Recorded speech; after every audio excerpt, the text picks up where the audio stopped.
In the early 1980s, Landry formulated a defensive strategy with a primary focus on employing blitzing techniques as a means to effectively counteract the advancements made in the passing game.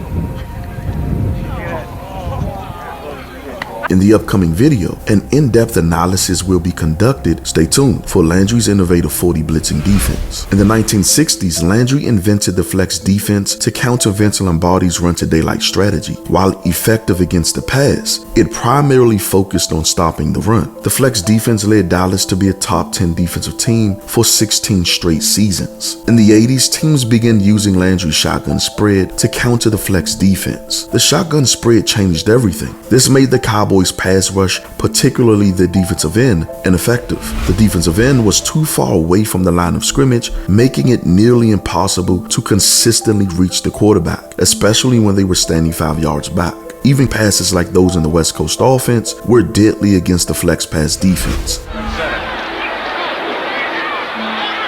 Sometime, some receivers, Chuck, Solomon in motion, and Montana drops. First down. We can watch the pass protection right here. Now watch the errors on Randy White. He kept Randy White right on the line, and that's what makes this possible. Now watch Randy White in here. Here's what Bill Walsh says is the key. Number 54.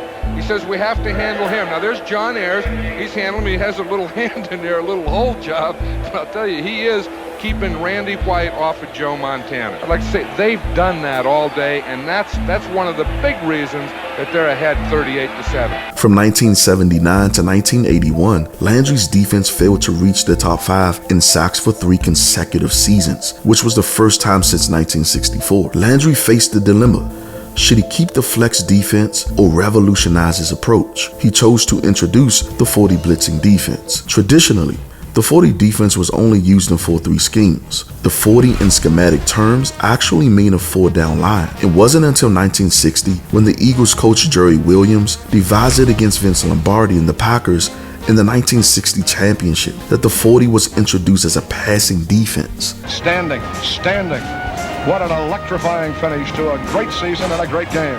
Williams and his nickel defense held Lombardi's offense to just 13 points. Stars back to throw.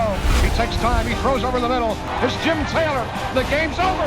The game's over. He later utilized this same 40 defense in the following season to shut down the Bears' high-powered passing game, including their Hall of Fame tight end Mike Ditka. Later in the 70s, the dime defense was introduced and used sparingly. The dime defense, which consisted of 1 linebacker and 6 defensive backs, struggled against the run during that time. However, in the 80s, everything changed as the spread offense, featuring 4 or 5 wide receiver sets, became more prevalent. Many teams like the Dolphins and Chargers utilized 4 receivers frequently, making the dime defense a logical choice. However, this was not the case for Landry. Landry, known for his emphasis on pressure, disliked the dime defense because it did not effectively disrupt the quarterback. He decided to adopt a less common formation, the cover 4 defense. Thurman has come into the lineup. The Cowboys go to prevent. Bill Bates and Victor Scott also come in, and the Oilers counter with 3 wide receivers. It is unclear whether Landry created the cover 4 or simply modified it, but he tailored it to his own strategy. This formation, known as the ghost formation, often did not include a linebacker on the field. Over the center, here comes down, right up in his face.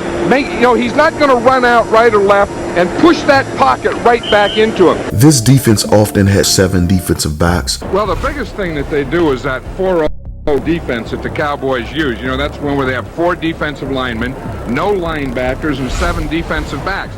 Now, they've been doing that for a number of years, but when they first started doing it, they would take those 7 defensive backs and they'd always cover with them. They'd double here, double there, and so on. And now lately, they've been going on what they call a max blitz. Instead of covering, they're putting up 4 of them, and they're bringing a total of 8. First quarter for Green Bay's offense.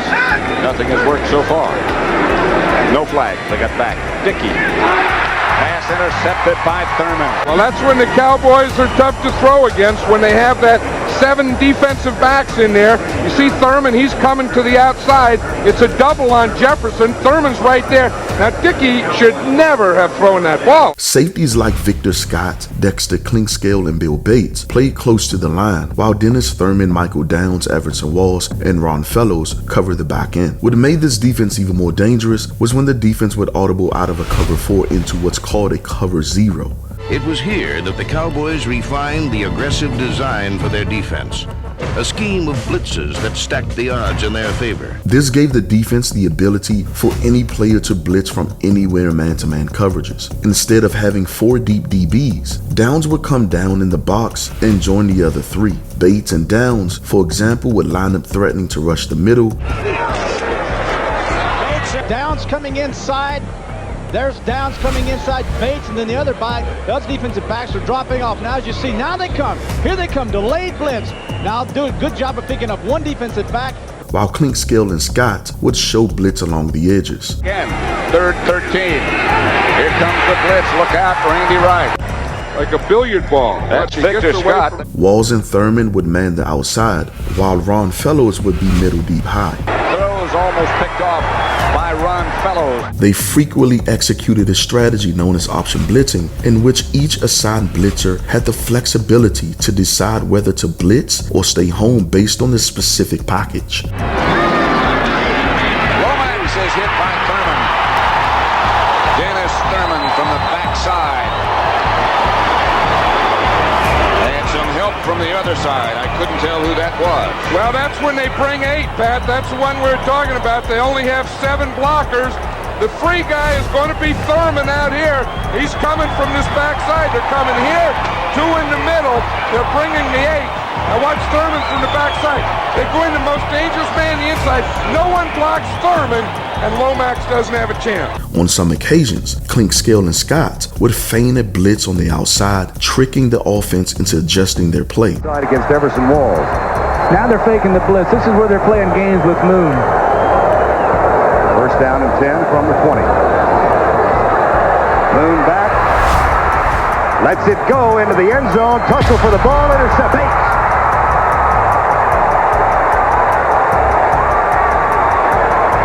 Bill Bates.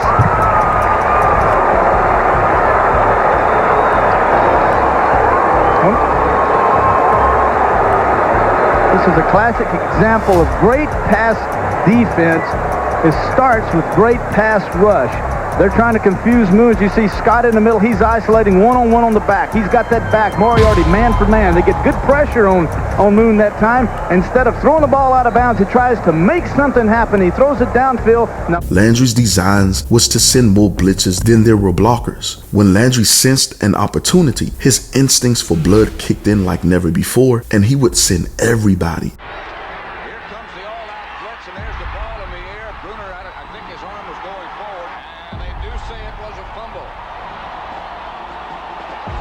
For example, like the Massacre game in the Astrodome back in 1985. It is a scene reminiscent of the glory days of Houston in the late 70s. A sold-out Astrodome once again gathered here, including standing room only, for this 5th meeting ever between the Dallas Cowboys and the Houston Oilers in the 4th weekend of the 1985 season.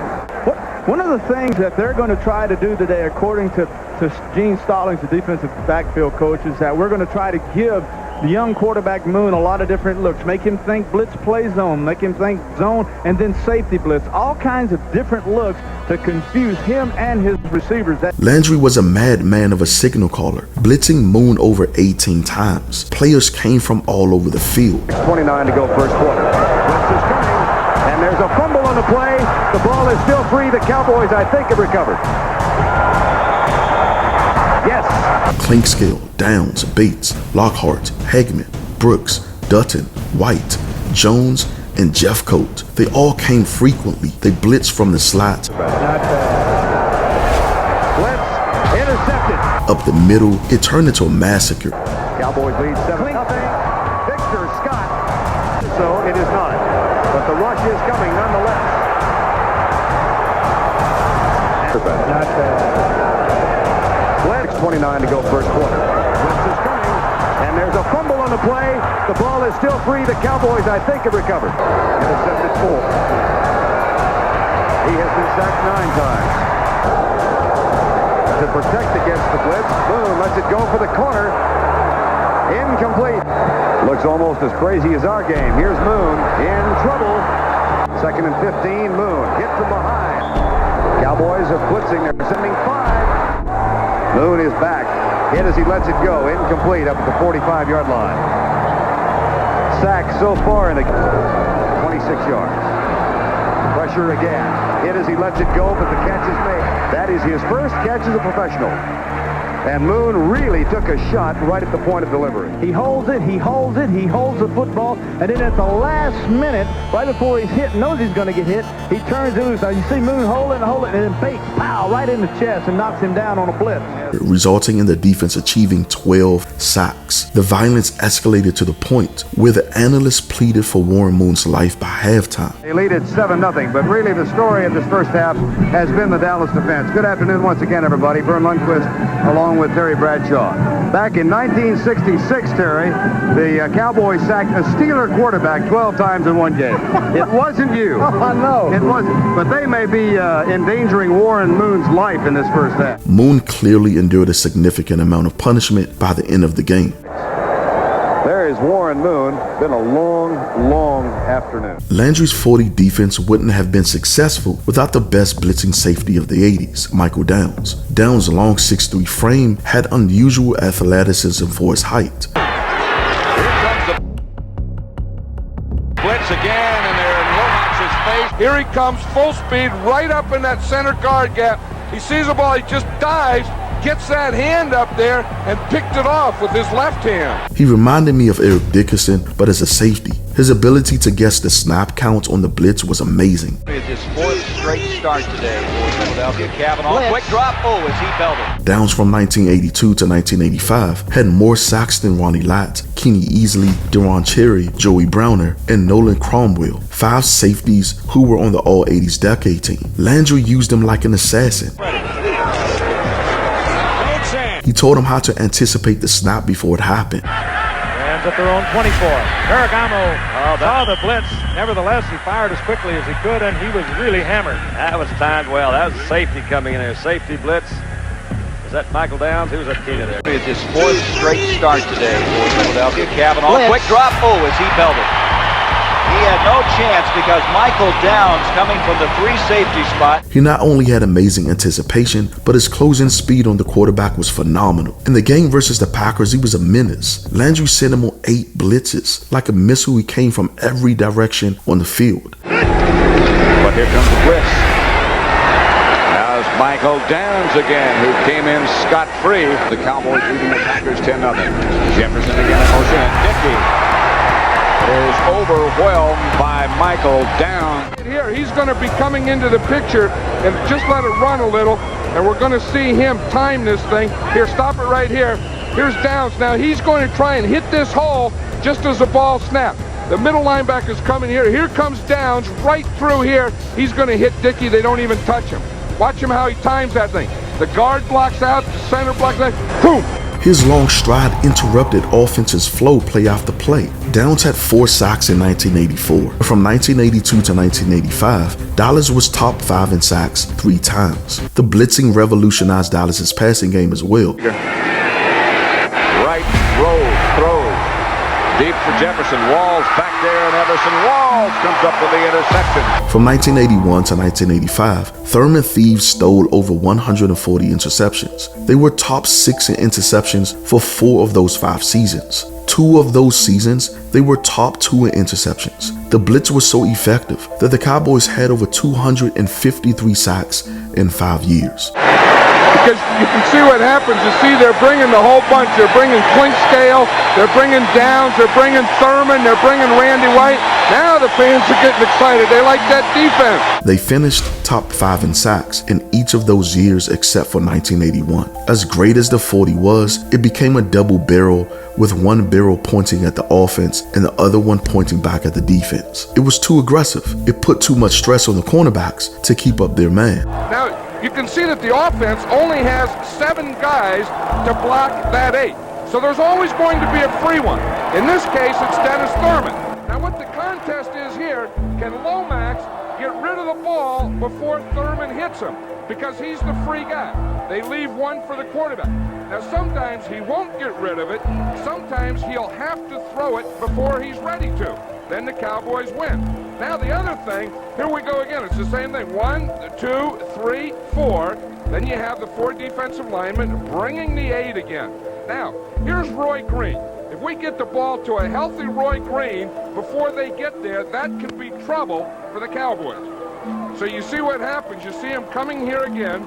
They're going to come in the blitz, 2 up the middle, 2 from the outside, a total of 8 coming, only 7 blockers. Now as we stop it here, here's the free guy here. Now if he can get the ball right there, if he can get the ball off before he gets there, look what they can do.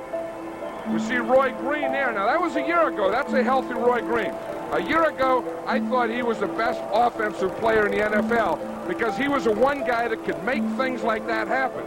Remember, when they bring 8, they only have 3 left back there to tackle guys like this guy. One mistake in coverage was disastrous. And they bring it. Goodbye. Clayton. His 17th touchdown of the season. Yet Landry put together some of his greatest achievements on defense in those years. Even in his later years, the old mad scientist did it again. He revolutionized the blitzing defense in the NFL. Before Landry, no one blitzed out of passing formations. You either blitzed out of the 43 or the 46 defense. By the time he retired, he had solidified himself as the greatest coach in history in terms of quarterback pressures and sacks. Until next time, make sure to like and subscribe. And as always, thanks for watching.